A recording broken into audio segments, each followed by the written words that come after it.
How you respond to trouble determines your outcome. To embrace the sorrow of the season and to trust God to bring you out of it is what faith is made of. You cannot be comfortable and be Christ-like. In order to be Christ-like, he always calls you out of your comfort zone. He did not say that there would be a storm along the way. He just told them they would get there. The middle is where you wonder why God can be silent while you're in a storm.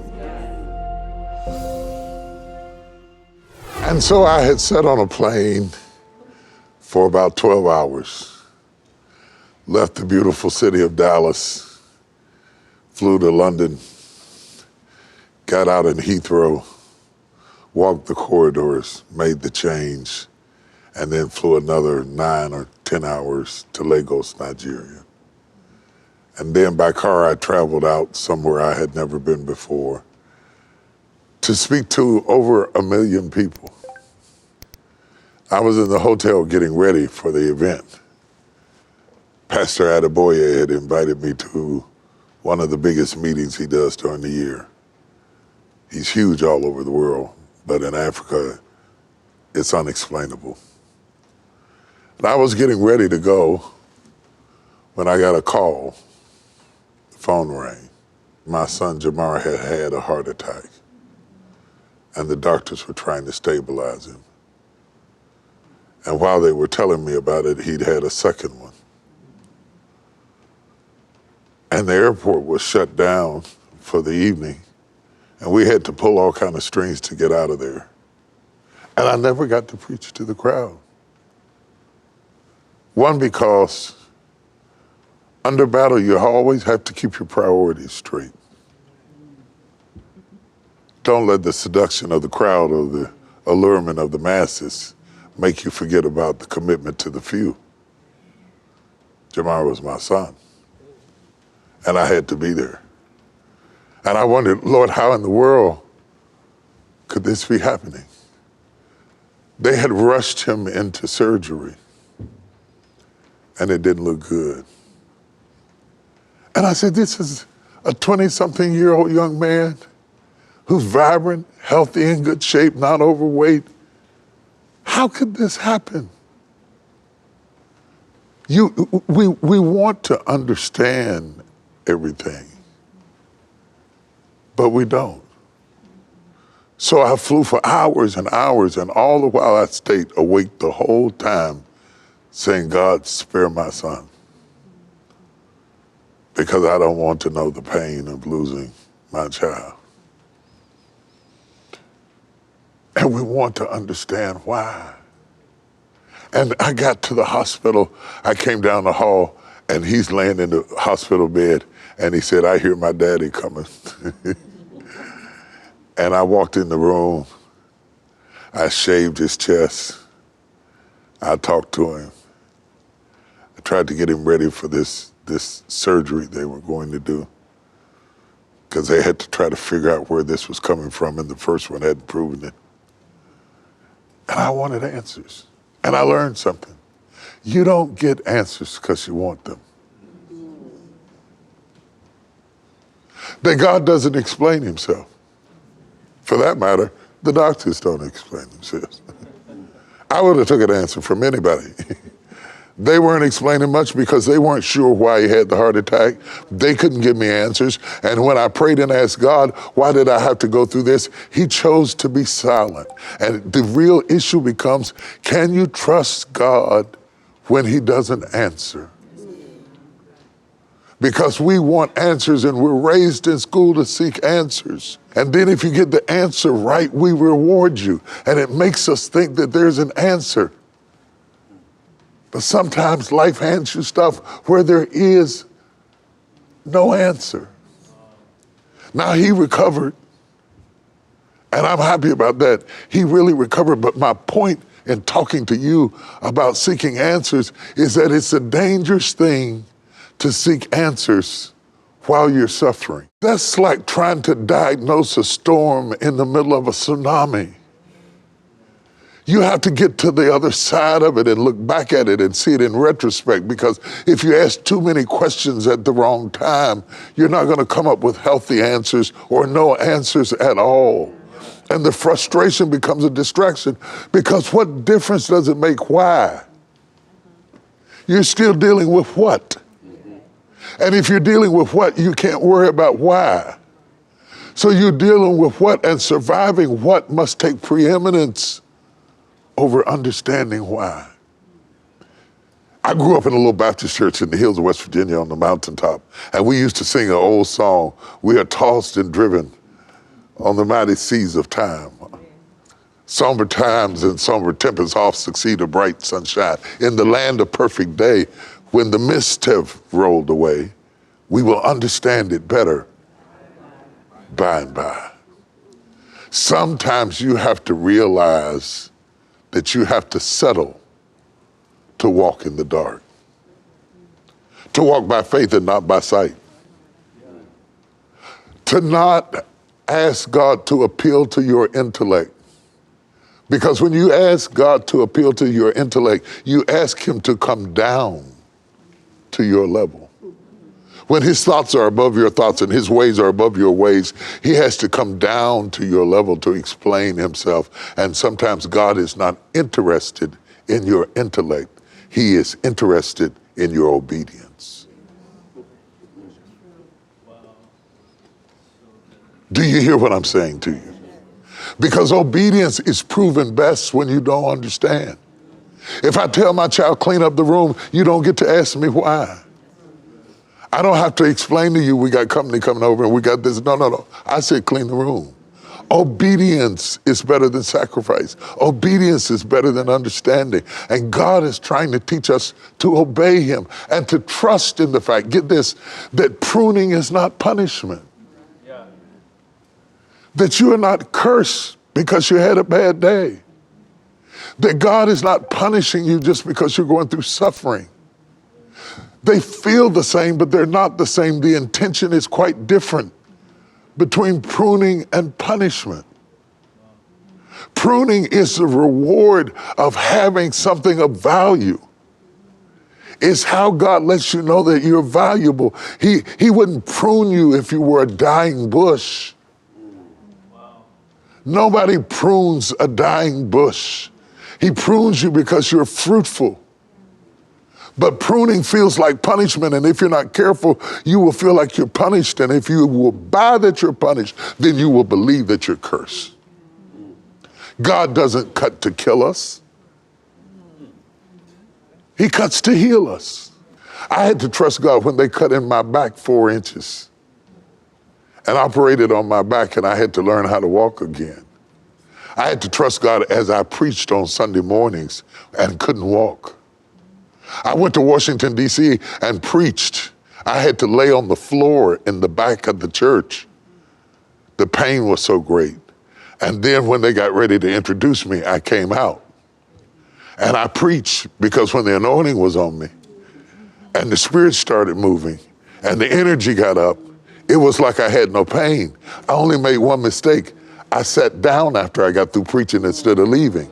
And when I sat down, I couldn't get up. And there in front of everybody, they had to help me up out of my seat. The one who preached power and anointing and glory couldn't get out of his chair.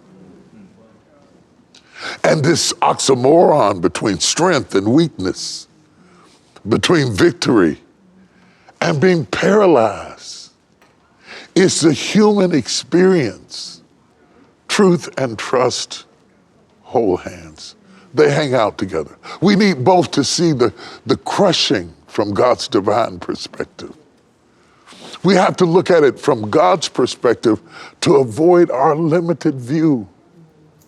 We cannot see what God can see. We can see to the corner, but God can see around the corner.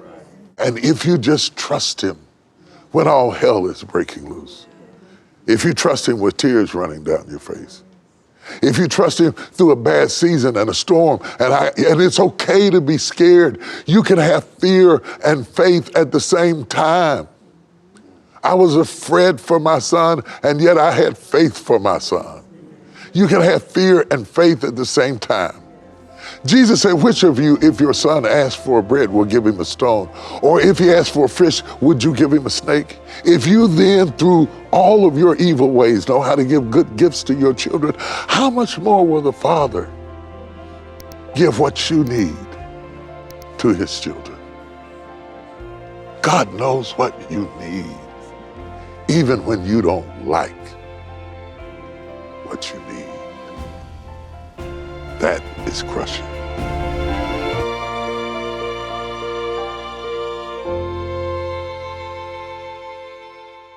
My brother and I decided to go into business. This was back when I was in West Virginia. It was years ago. And it was always our dream to have a family business because my father had a family business. So we decided to go into business together. And we opened up a windows and siding company.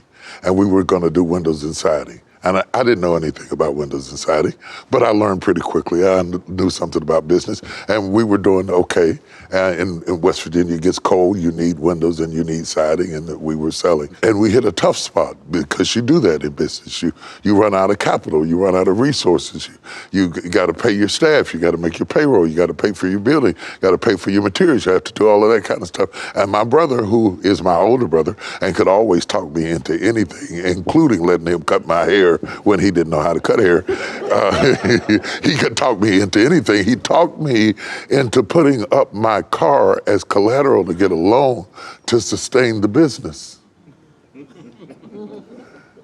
it was kind of like the haircut. When I looked in the mirror, I found out he couldn't cut hair. And when we got through struggling in business, I found out I didn't have a car. I literally sat in the living room looking through the window as they drove my car away. This is after going through a long period of being without a car. And I needed a car because I had 2 kids.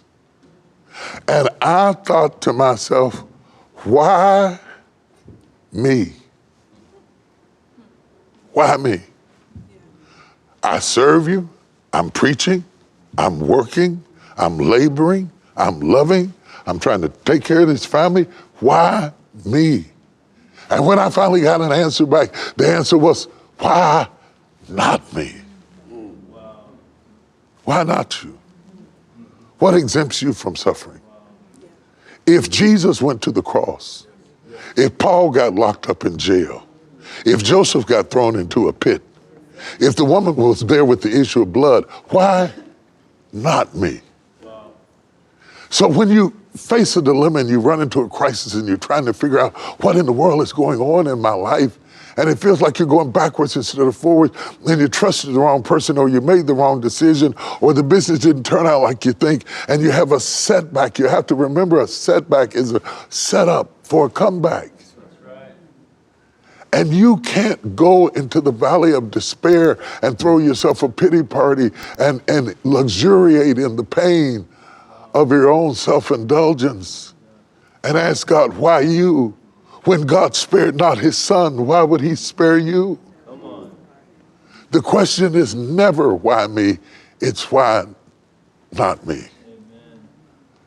I remember our ministry was thriving, and then in 2008, the economy collapsed. I had to lay off 40 people.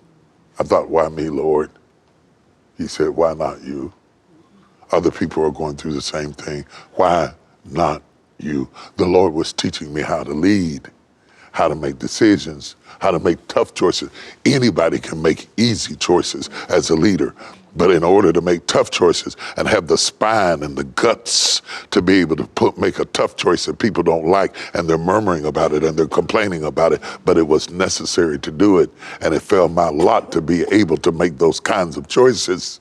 Why me? Why not me? To him whom much is given, much is required. You can't have the much given and then avoid the much required. You have to make the tough decisions, and sometimes they are not popular. It's not popular, but it's purposeful. And in the midst of seeking God's purpose, you have to understand that he has a plan for your life. Trouble comes to us all. But what I'm glad about is that trouble doesn't last always. Trouble doesn't last always. The art of life is to make sure that you don't get out of trouble and be left with trauma. Because trouble has an expiration date, but trauma can last for 30 years. I didn't write crushing just to get you out of trouble. I wrote crushing to get you out of trauma. The residue that holds on to you, that threatens to ruin your future with the incidents from your past.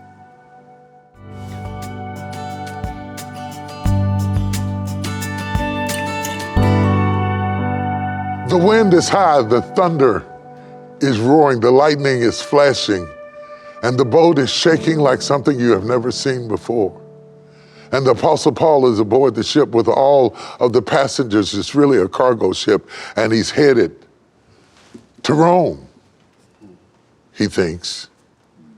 But the storm gets worse and worse and worse, and many in desperation and in fear, they want to get out of the boat because it's gotten rough. But Paul says, save ye abide in the ship, you shall not survive. When it gets rough, we all want to jump ship.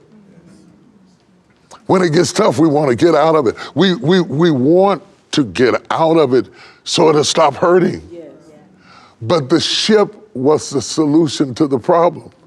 And I hear you saying to me, oh, Bishop, you must not know your Bible very well because the ship fell apart. Yes, the ship fell apart, but the people didn't. Wow. Because some on boards and some on broken pieces made it safely to the other side. And had they gotten out of the ship, there wouldn't have been a board to hold on to. So we have to make a decision every day. Do you stay in the process and submit to the pruning?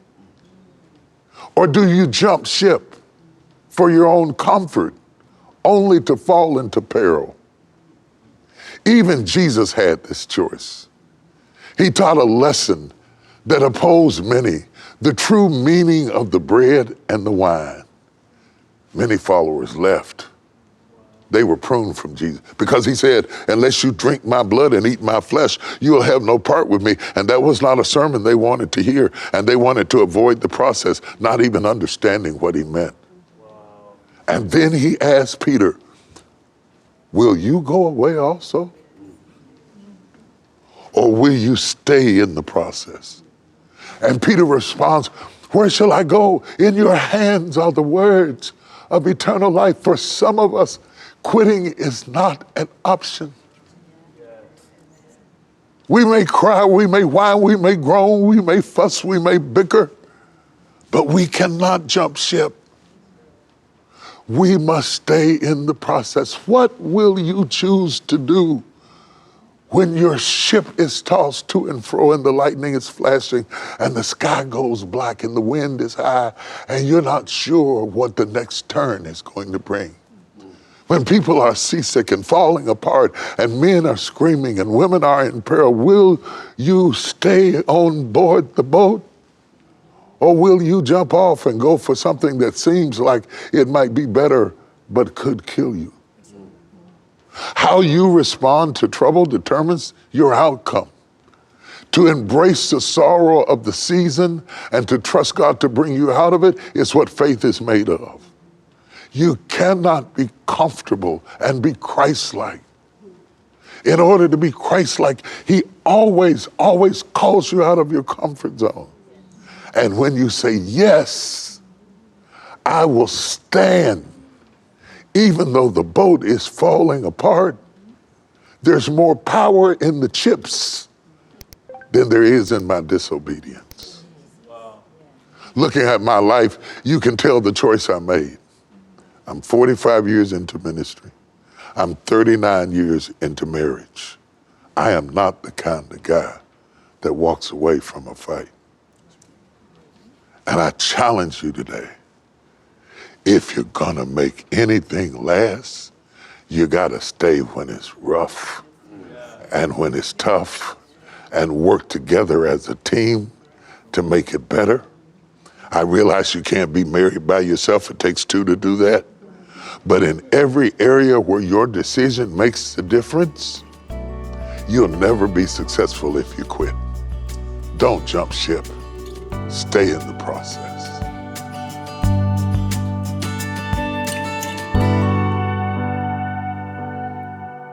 So the Lord called me, and I became aware of it around 17, though I didn't say yes to it until I was 19. And it's funny because when we talk about the Lord calling us, it's like it's this one-time experience, like he calls you one time and then that's it and you're done. The truth of the matter is he's still calling me.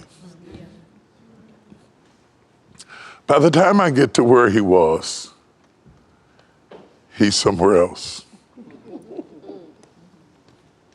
So Paul says, oh, that I may apprehend that which I'm apprehended of.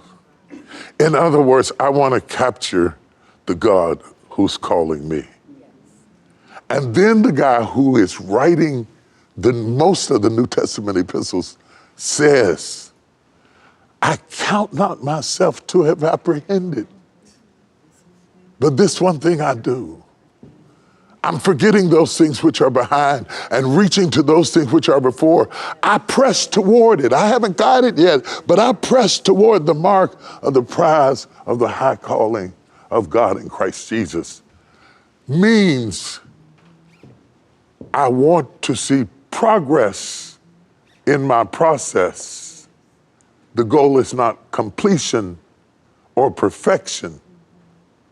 Perfection is not my aim. It's progress. And he calls me. And I get there, and he calls me. And I get there, and he calls me. And I get there, and he calls me. And suddenly I look back at where I came from and realize that the steps of a good man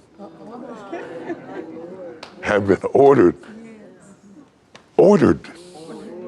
Ordered. Do you hear that? Do you hear that? Ordered? Ordered by the Lord. And that means every time I took a step, it's because he called me. He called me. And he's going to keep on calling me until he calls me home. And that will be a call too. And as long as I keep an eternal yes to an eternal call, I will always make progress.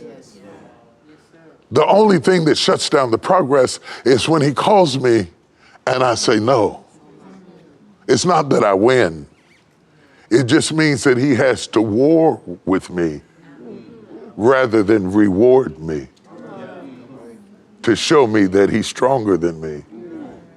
And I delay the process because I don't understand that he's always going to be calling me. And gratification is always going to be somewhere in front of me. And I will almost be there. My mother, who taught me how to make banana pudding from scratch, and when she was sick and dying, I made banana pudding for her and a big meal, and I brought it up to her, and I sat by the bed, and I gave her some of the banana pudding. And I said, Mama, I said, is it good as yours yet? And she looked at me and she said,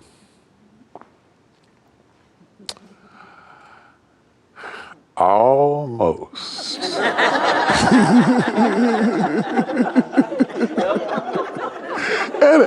And I bust out and started laughing because she never was going to admit. She never was going to admit that I had made it there, but I got as close as almost. Almost.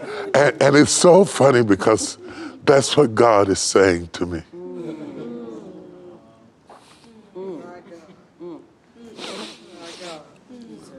Almost. Keep on stepping. Keep on stepping. You're almost there.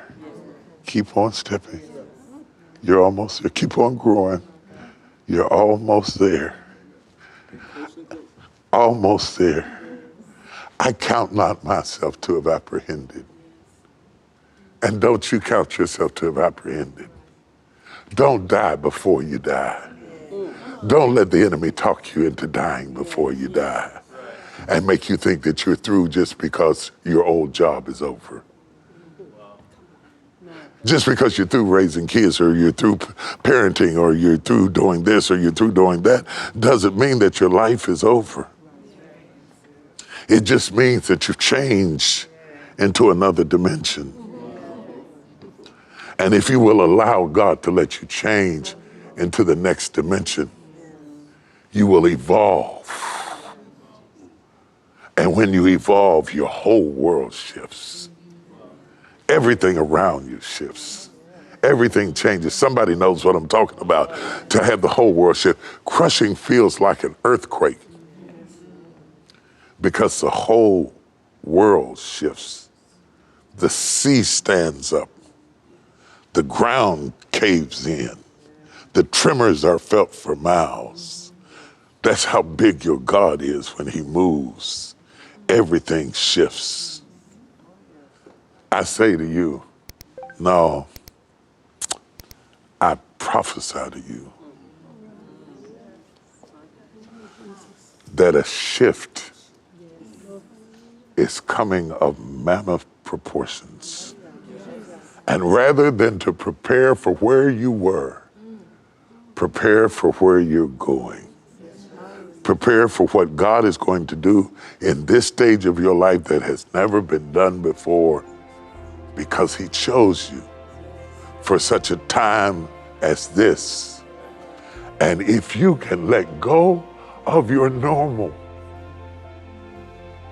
you're almost where he wants you to be.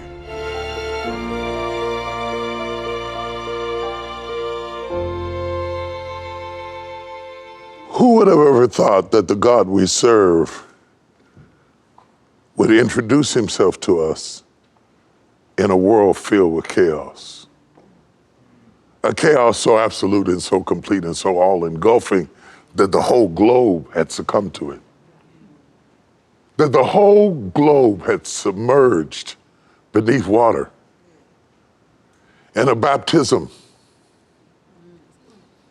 waiting on a birth. That in the chaos of the submergence of the earth, that the master of the universe would introduce himself, or at least his word. When he said, let there be light, and there was light, it means he was not afraid of the dark. What is the dark anyway? If you look it up, you will come to understand that all darkness is the absence of light. So it is not an object at all. So when God said, let there be light, he didn't have to roll back the darkness because the entrance of light dispelled darkness. That's why the Bible said the entrance of thy word giveth light. And God stepped out on nothing and said, let there be something, and it became what he said. And in the middle of the gross darkness and the chaos and the confusion of mud and water mingling together until they were indistinguishable one from the other, God stepped in the muddy mess that we call a planet and said, let there be light. And there was light, and it was good. God doesn't need good to make good. God doesn't need light to make light. God doesn't need right to make right. God can step into total chaos and create calm because he's God. He is the creator. He creates. He doesn't just make, he creates. Part of the greatest thing God did in creation was to give us boundaries. To say to the sea, here and no further. To say to the darkness, you can work at night. And the evening and the morning were the first day. And he separated the light from the darkness and gave it boundaries. So what God does through the crushings of our life is give us boundaries. Because when you've never been crushed, you have no boundaries. But after you have been crushed a while, you learn boundaries. You don't give your heart to strangers. You don't fall in love so easily. You don't run off and get married with somebody because they're cute. You don't do all kinds of mistakes. Come on, talk to me, somebody. Because all of a sudden you got boundaries so things can grow. Because he couldn't say bring forth to mud. Long before he started creating anything else, he just said bring forth. And he spoke to the thing that he wanted it to come from, and it became. To the sea, he says, bring forth, and fish begin to swim. To the ground, he says, bring forth, and grass begins to grow. To the air, he says, bring forth, and birds begin to fly.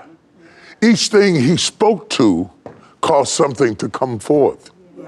When he got ready to make man, he spoke to himself and said, let us make man. In our own likeness and in our own image and after our own kind. So we are more than water and dirt, and we are more than the universe and planet. There is something of God in each and every one of us because he spoke to himself. So he is to me what air is to birds, what dirt is to grass, what water is to fish. He is the atmosphere that I'm sustained in. If you take the fish out of water, he dies. Not because there's anything wrong with him. You took him out of what he was spoken into. If you take the bird out the air, he dies. Not because there's anything wrong with him, but you took him out of the thing he spoke to. If you pull the grass up from the dirt, it withers because you took it out of the thing he spoke to. And if you take me away from God, I perish because you took me out of the thing he spoke to. Whatever it takes to keep me into you, keep me there.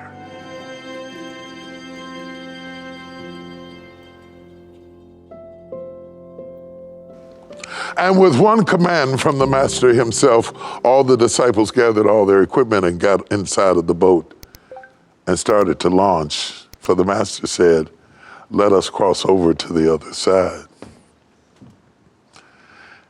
And whenever the master says, let us cross over to the other side, who am I to say anything but let's? And with a yes in their heart and a conviction in their spirit, they got in the boat while Jesus got in the bed. They're on the boat, and Jesus is in the bed in the hinder parts of the ship. Because Jesus said, let us cross over to the other side. He did not say that there would be a storm along the way. He just told them they would get there.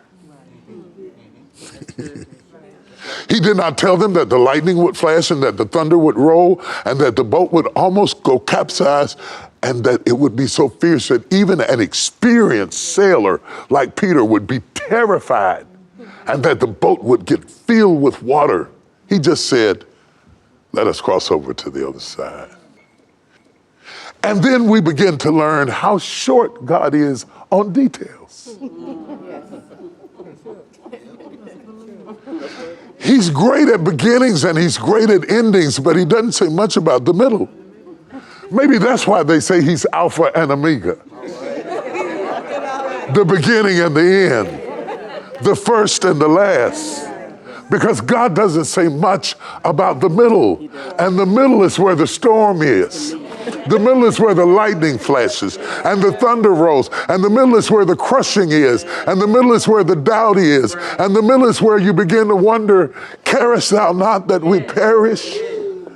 The middle is where you wonder why God can be silent while you're in a storm. The middle is a crushing place. It is the place of uncertainty. It is the place of vulnerability. It is the place where you have to go to Jesus and you feel like you need to wake him up. It is in his sleep that we discover the power of presence. Not the power of rhetoric, not the power of solutions, the power of presence. How could Peter think that he was going to sink with the unsinkable presence of Jesus, asleep in the bow of the ship? In order for the ship to go down, they'd have to drown Jesus. So they woke Jesus up. And he was the only one at this point who could handle the situation, because Peter could not speak peace because Peter didn't have peace. And you cannot speak outwardly what you do not have inwardly. Peter had trauma. So if he'd have spoke anything, the storm would have gotten worse, because he had more storm inside than he did outside. The storm inside had become so tumultuous that now he's questioning his Savior. Carest thou not that we perish? Jesus got up, wiped the sleep out of his eye, stood on the side of a rocking boat that looked like it would capsize, and merely said, "Peace, be still." But he said what he was. Because he was peace, he could speak peace. Because he was sleep, he was calm enough to deal with the crushing place. And he says, "Peace, be still." And when he said, "Peace, be still," the winds heard the voice that said, "Let there be light." Come on. Right. And the winds were slain in the spirit. And the waves lay prostrate in the floor. And the disciples stood there scratching their head, saying, "What manner of man is this, that even the winds and the waves obey his will?" He rebuked the wind. But wait, you don't rebuke weather. Come on. You rebuke spirits. So behind the weather was a spirit. Jesus rebuked the spirit, and the weather had nothing left to work with. The crushing is not the destination, it's the transportation. And you will get there, to the other side.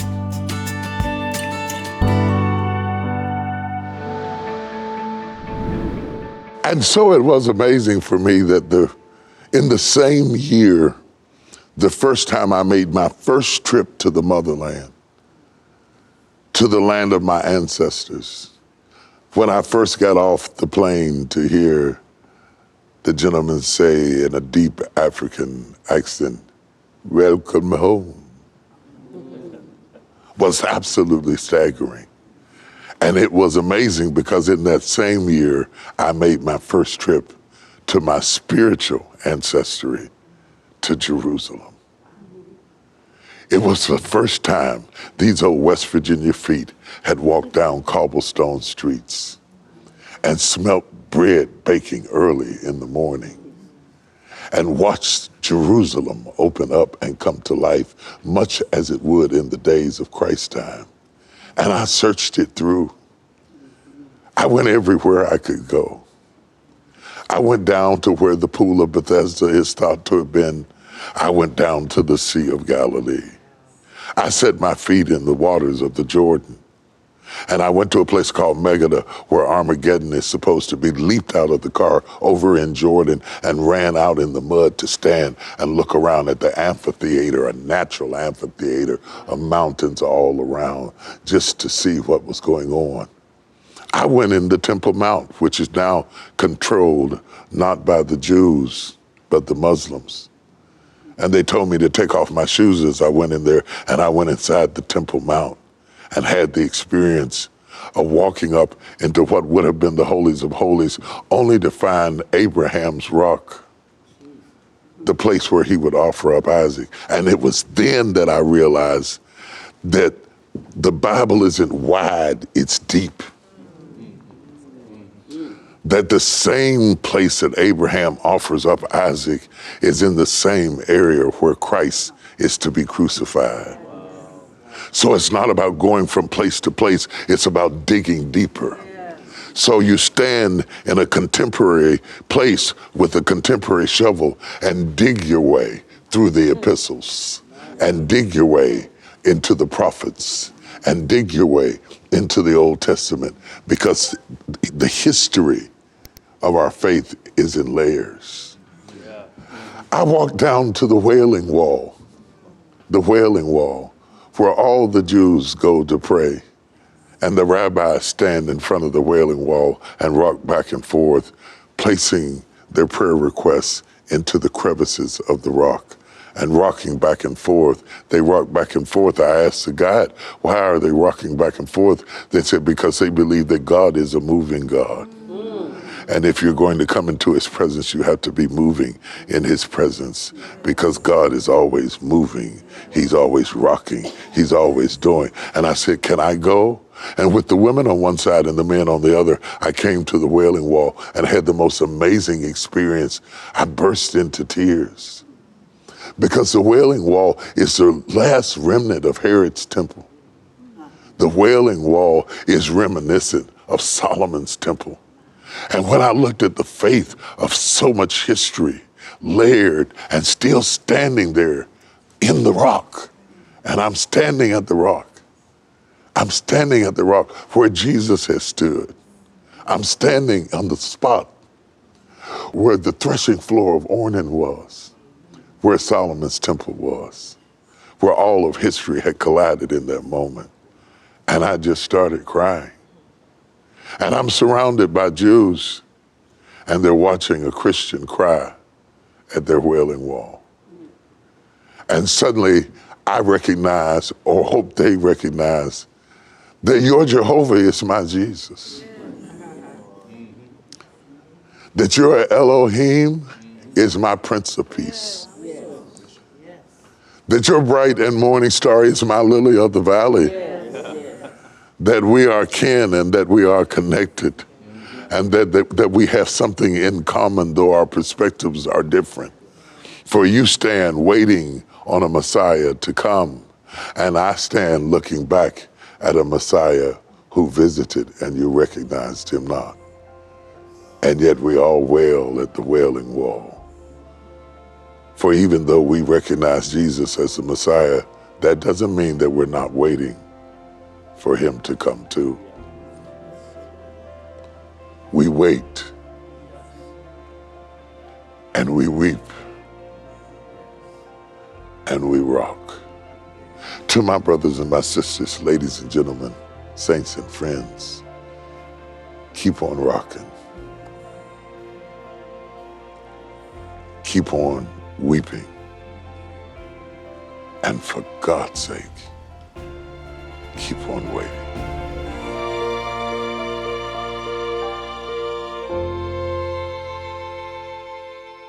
The thing that separates wine from anything else that you might drink, like Kool-Aid water or anything else, is that winemaking is a process that could take years.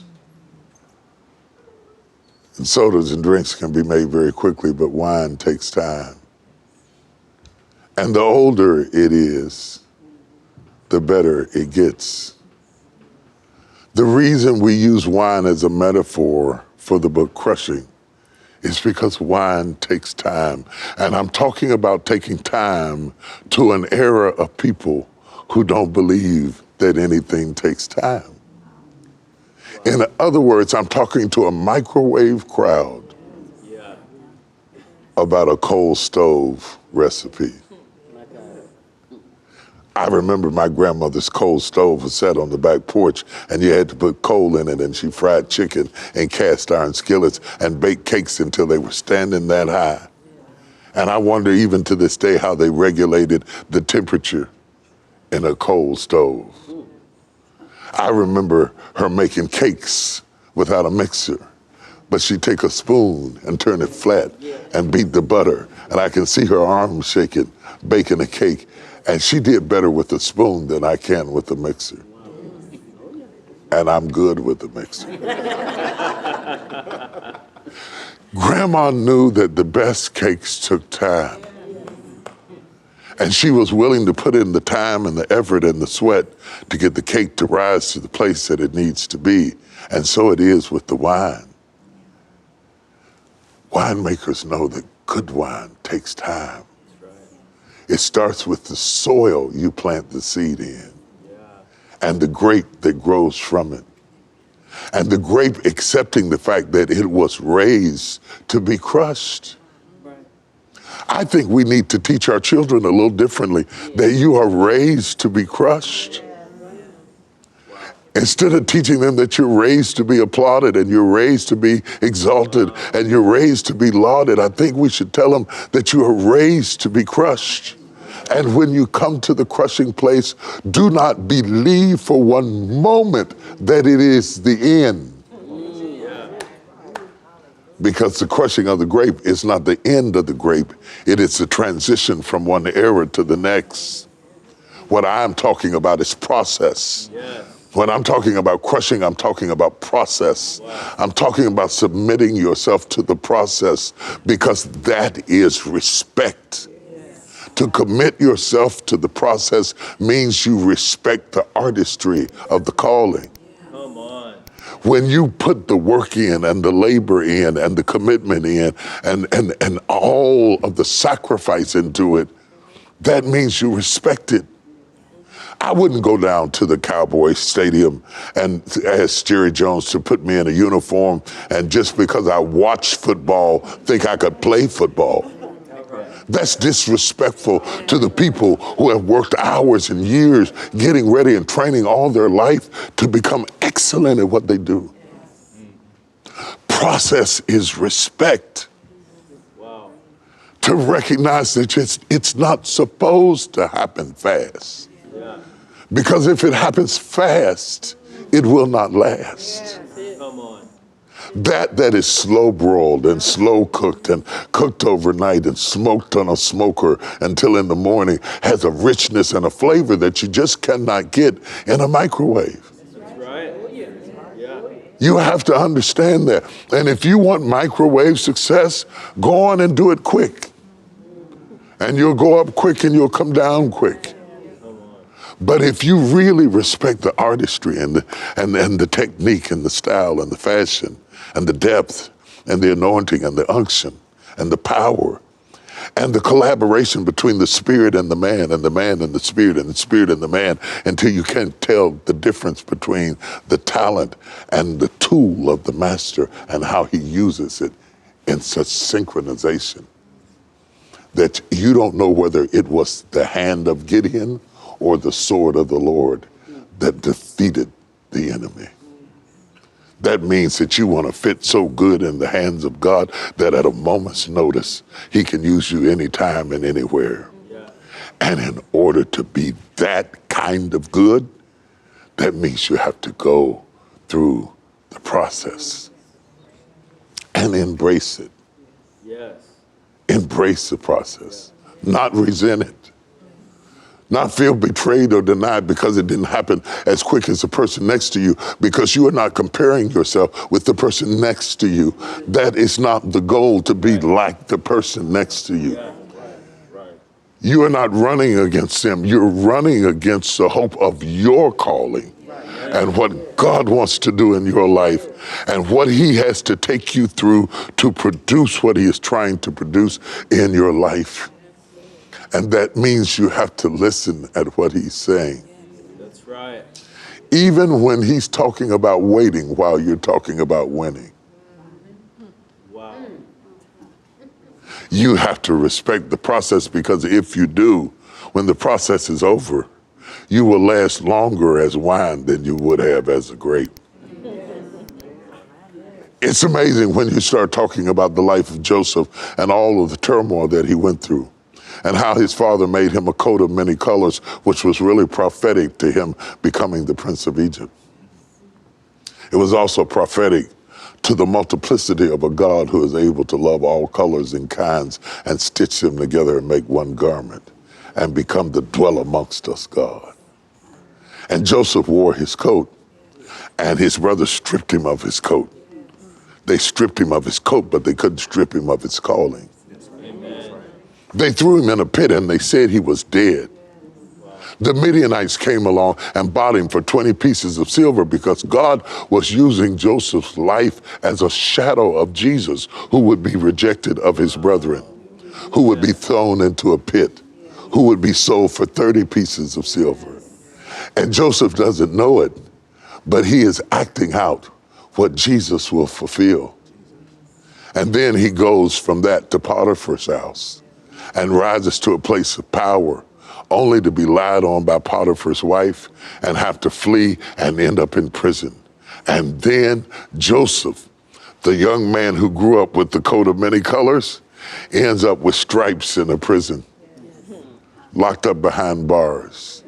And even there, he excelled. And you know all of this, but what you might not realize is that that is only a small fraction of his life. That he spent more years free than he did bound. Wow. That he spent more years as the prince of Egypt than he did as a prisoner in the jail cell. That's right.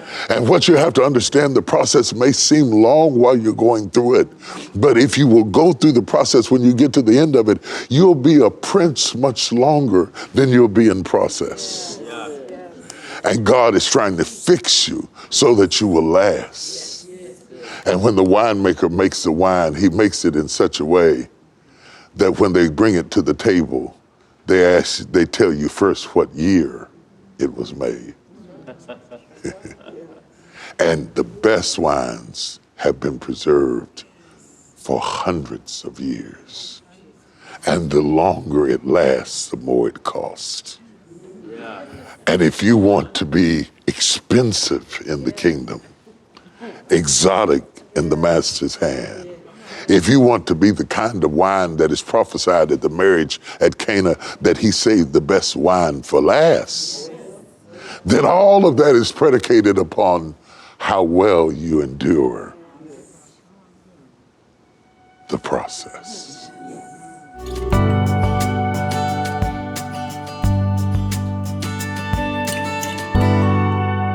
When God sends Jacob's family to Egypt, it is not just to get bread.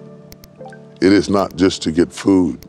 He is trying to transition a family into a nation. And so Egypt becomes an incubator. It becomes a womb where God turns Jacob's family, big family though it was, 70 people, into millions of people. Yeah. And he fermented them through the slavery of Egypt. The atrocities and the abuses and the 400 years of agony was how God incubated them. So they go into Egypt, a family wanting bread, and they come out of Egypt, a nation carrying gold. Do you hear what I'm saying to you? Yeah. In order to turn family thinking into nation mentalities, it takes time. It takes time. 10 generations went past.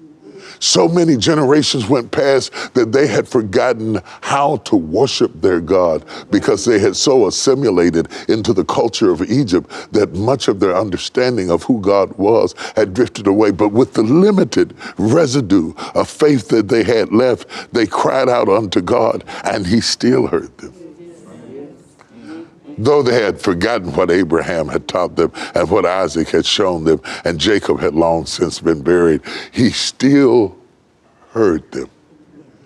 I know he did, because he told Moses, I have heard the cry of my children, Israel. Go down there and tell Pharaoh to let my people go. You talking about time's up? That was God's time's up. That was God saying, the process is over, the fermentation is completed, the wine is made, and I'm ready to bring it out. And when God gets ready to bring you out, nobody, no matter how powerful they are, no matter what they have or what they own or what they drive, can stop God from bringing you out. And even though Pharaoh saddled up 600 chosen chariots and decided to go get them and try to drive them back, he could not drive back what God had loosed. Yeah. That's right. And there they stand at the Red Sea with Pharaoh chasing in behind them and mountains surrounding them. And they think that they are in a place of hopelessness and despair because they can't swim the Red Sea and they can't escape across the mountains. And the horses are coming faster than their feet can run. And their children are laden down with the wealth of Egypt. And there they stand in total dismay, Moses included, saying, God, what am I supposed to do? And God says to him, why stand ye here gazing at me? Stretch forth your rod. Wow. And when Moses stretched forth his staff, when he stretched forth what he had, the wind started blowing and the waters went hither and thither and they walked across on dry ground because it was time for the wine to come out. It was time that the family had become a nation. It was time that the purpose of God had been completed. And he brought them out by his mighty power. And he brought them out on dry ground. They didn't even have to get mud on their feet. They walked out on dry ground. It was almost as if God had paved the bottom of the riverbank so that they could have comfort while they exited. Wow. They came out on dry ground, but when Pharaoh tried to come through the way that God had made for his people, Pharaoh drowned. See, what God has for you is for you, and nobody else can take it. So don't waste time arguing with people who are trying to get what you got, because nobody can take what is yours. If it's really yours, it's yours, and no one can get it. And when Pharaoh tried to get it, he drowned in the Red Sea. He drowned in the Red Sea. Because God stopped the wind from blowing and the waters collapsed and covered him up. And Pharaoh and his horses and his chariots drowned it in the Red Sea. And Miriam grabbed a tambourine and began to beat it to the glory of God. And the women began to dance around the mountain. And as they danced, the bodies of the Egyptians were washing up on the bank. But God did not just close the Red Sea to drown Pharaoh or his horses or his men. One of the reasons that God closed the Red Sea is to keep them from going back. Once you get out, never go back.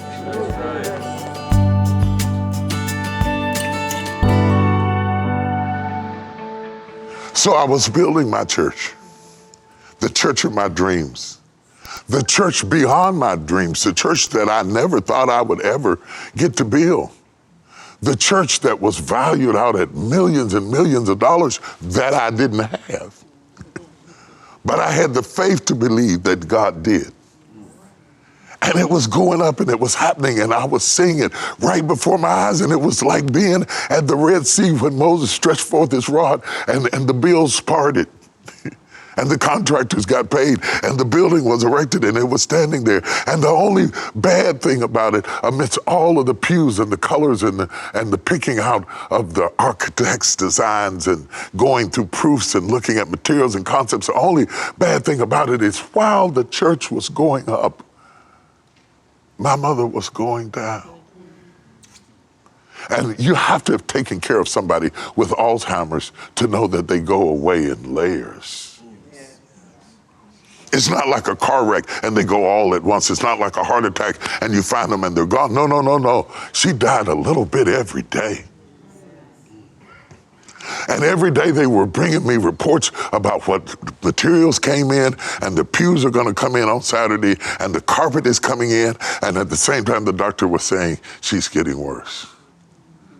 And she had lost the ability to remember to swallow and holding food in her mouth. And I would come home from preaching and ministering and have to stick my finger in her mouth and remove her food and take care of her. And all kinds of articles were being written about the smart church and what was going on. And they were talking about what was going right, and they never saw what was going wrong. They saw the wine, and I saw the crushing. I really saw the crushing. You see, my mother was not just my mother, she was my best friend. She was my secret keeper and my confidant, and I knew everything about her, and she knew everything about me. And losing her was like losing me in pieces because we were almost the same person. Even through Alzheimer's, we could still continue to communicate. And when she lost her ability to speak English and started speaking gibberish, when I would walk into the room, she'd look at me and say, "Hi, baby." And I watched her fade away until she died in my arms. And I held her until her body got cold. And it was painful. And it was tough. And I still had to teach Bible class. And I still had to run revival. And I still had to preach on Sunday morning. And I still had to conduct business. And I still had to negotiate the affairs of the church. And I was writing a book by her bedside while she was in the hospital. I was writing while she was dying, in the room with her, right by her side. You can't let go of one thing for the other. You have to do both simultaneously. Life doesn't stop for you to hurt. It doesn't stop turning because you lost a loved one. It doesn't stop because you don't feel good. It won't give you a leave of absence so that you can get away from everything and shut it all down. It's still happening. The bills are still coming. The problems are still coming. I'm talking about crushing people. I'm talking about pain. I'm talking about suffering. I'm talking about where the rubber meets the road. I'm not talking about church. I'm not talking about religion. I'm talking about life. Jesus didn't say, "I come that you might have church." He said, "I come that you might have life." And sometimes we're great at having church, but we're having a terrible time having life. We know how to clap, we know how to sing, we know how to shout, but do we know how to live? Wow. And God won't just be a church experience. He's gonna get in your life experience to validate your church experience. So I asked myself, what does this mean? How would I get through this? Can I get through this? I have never had to get through this before. I have never lived a day that she wasn't in it. Not one. I have never been abandoned like that in my life. And even though I was 40, for the first time in my life, I was an orphan. A preaching orphan. A teaching orphan, a traveling book writing orphan.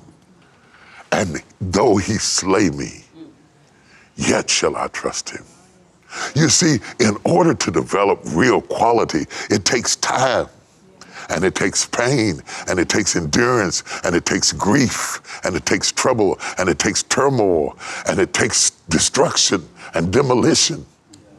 Demolition is a messy thing. If you get ready to remodel your house, expect to have some mess. And when God gets ready to recycle you, he does it through the things you suffer and the things you endure. In the Gospel of St. John, Jesus identifies who he is. And he says, "I am the vine, and ye are the branches. And every branch in me that bear fruit, I purge it that it might bring forth more fruit." That's the sentence that gets me. Because it would seem like to me that if the branch was doing good, you would leave it alone. But he says, every branch in me that beareth fruit, I cut it back. I cut it back not because I'm a serial killer, not because I'm out to destroy the bush, not because I hate grapes, not because I don't want it to win, but I cut it back so that it might bring forth more fruit. So we don't go through these crushings because we are not his, and we don't go through these crushings because he doesn't love us, and we don't go through these crushings because we're not fruitful. He cuts us because we are fruitful.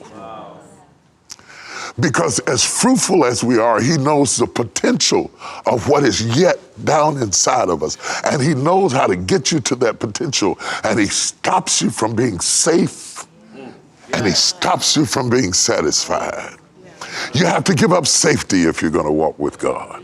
You have to trust him that he is the farmer, that he knows what he's doing. And when he says that I am the vine and ye are the branches, he says, my Father is the husbandman, and the husbandman is the farmer. He's the vintner. He's the one that controls the process. He knows exactly where to cut to make you more fruitful. When I was a little boy, I went out in the yard trying to do like my mother who pruned the rose bushes. I decided I would help her out and go prune the rose bushes. And when she came home from work, I had almost killed the bush. I was a bad little boy. You can tell, can't you imagine? Just shrink me down to about 8 years old. You got trouble on your hands. I was a bad little boy. I had tore the bush apart. And she was furious with me. And I said, why are you furious with me when I'm only doing what you did? She said, no, you're not doing what I did because I know where to cut. See, the vintner knows where to cut. It's not the cut alone. You can't just cut it anywhere. He knows where to cut, and he knows when to cut, and he knows how to cut to bring you to the place that you can be more fruitful, because ultimately he wants you to have enough fruit that we can become wine, that we can enter into that state of being that lasts for years and years and hundreds of years as wine. But if I remain, the grape I will go bad. So it is the only fruit that is raised to die. It is raised to be crushed. It is meant to be stepped on. It is meant to be bruised. If grapes could scream, they would cry out from the pain of becoming wine. But if they can endure the pain of the crushing and trust the vintner, who is God our Father, to take me through this process, my latter days will be greater than my former days. And finally, I'll be more valuable, and I'll be worth more, and I may get shipped abroad, and I may be served to kings and princes and set before great men only because I've been crushed. I may be served at the finest tables. I may be used in the greatest restaurants only because I endured the crushing.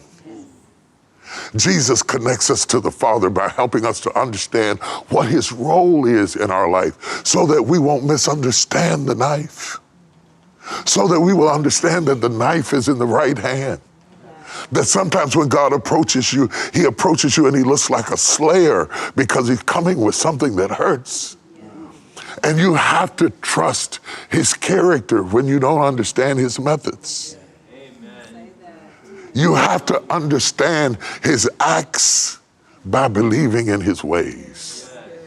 Because the husbandman is our Father. He cuts us in all the right places. And we can do nothing without him. We can be nothing without him. We cannot reach the height and the hope of the purpose of our calling without him, because only the manufacturer knows how fast the car will go. He has built it and designed it to accomplish more than the foot that's got its pressure on the pedal. He has designed the car to exceed the pace that you may be willing to drive. And so if you want to know how fast it can go, you have to talk to the manufacturer, because he designed it with enough horsepower to do more things than you may even be capable of doing. And God pushes us out of our comfort zone by crushing us.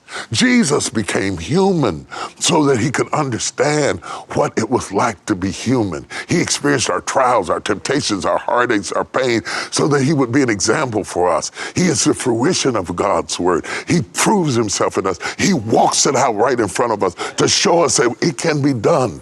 He allows himself to be beaten right in front of us, and we got to see him be beaten, and we got to see him be ridiculed and laughed at and be popular and then unpopular and loved and then hated, so that we would understand that all of this is part of becoming wine.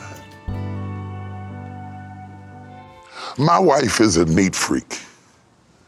She wants everything in place. I think the house is clean even when she says it's not. And she'll be complaining about stuff that I think is no big deal because she likes everything nice and neat. Now, don't get me wrong, I'm not a messy person. Well, maybe a little bit. But I like it nice even though I'm messy. I like it nice and neat. I like life nice and neat and packaged and beautiful and smelling good, and that's not how it happens. Any winemaker will tell you that making wine is a dirty business. It's a messy business. It's a business that leaves stains in your clothes and scratches in your skin. That making wine happens in dirty places, not nice, neat, comfortable, lazy boy chair, laid back remote control places. That's not how you become wine. We have a God who works in dirty places. From the very first time we meet him in the book of Genesis, we see him stooping down, playing in the dirt. This is the first indication that God is not afraid to work in dirty places. Over and over again, we get the metaphor of him being a farmer of seed time and harvest, of sowing and reaping, to let you know that God works in the dirt. And when you pray to stay out of the dirt, you're praying to stay away from God because he stoops down to the dirt.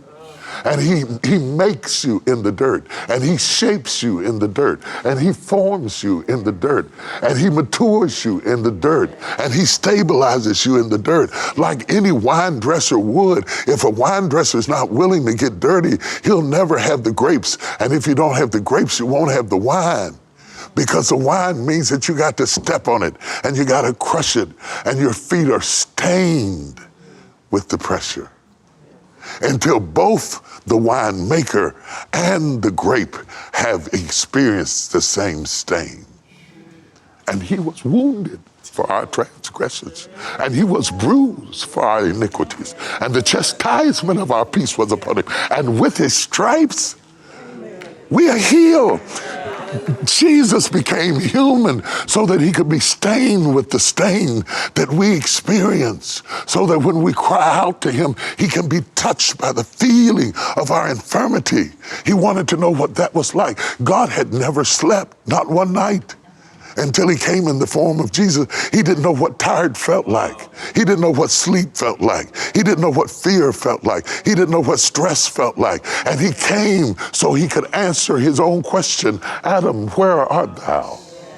And so he came walking down from time, from eternity into time, so that he could have a human experience, so that we could have a conversation.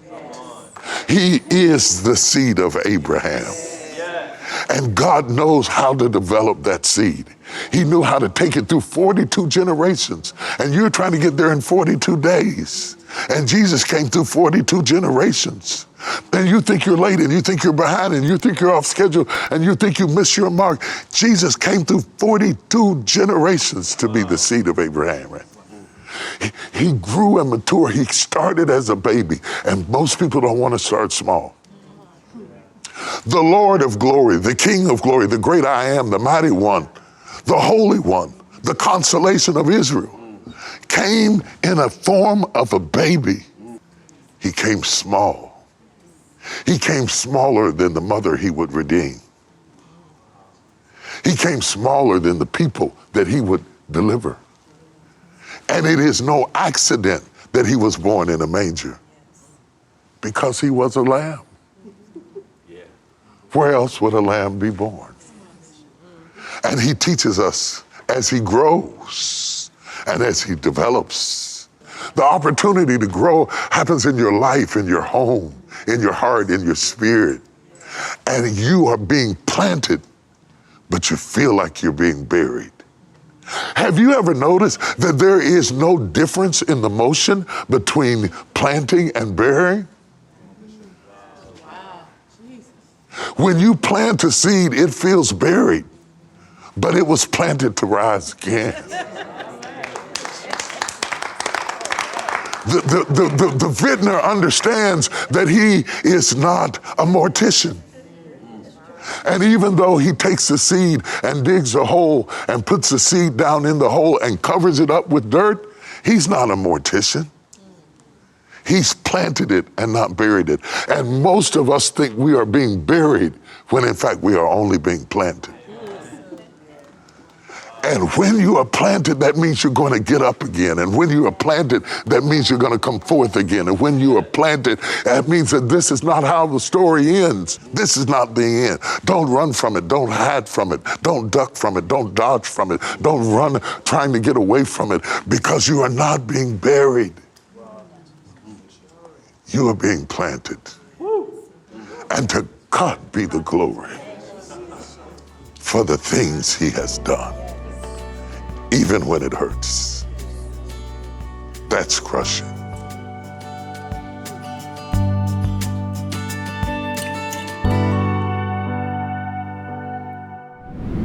When God got ready to show how much you were worth, he gave his son. Then how can you have low self-esteem? When the grape comes through the crushing, it knows it will never be a grape again, but it will be wine.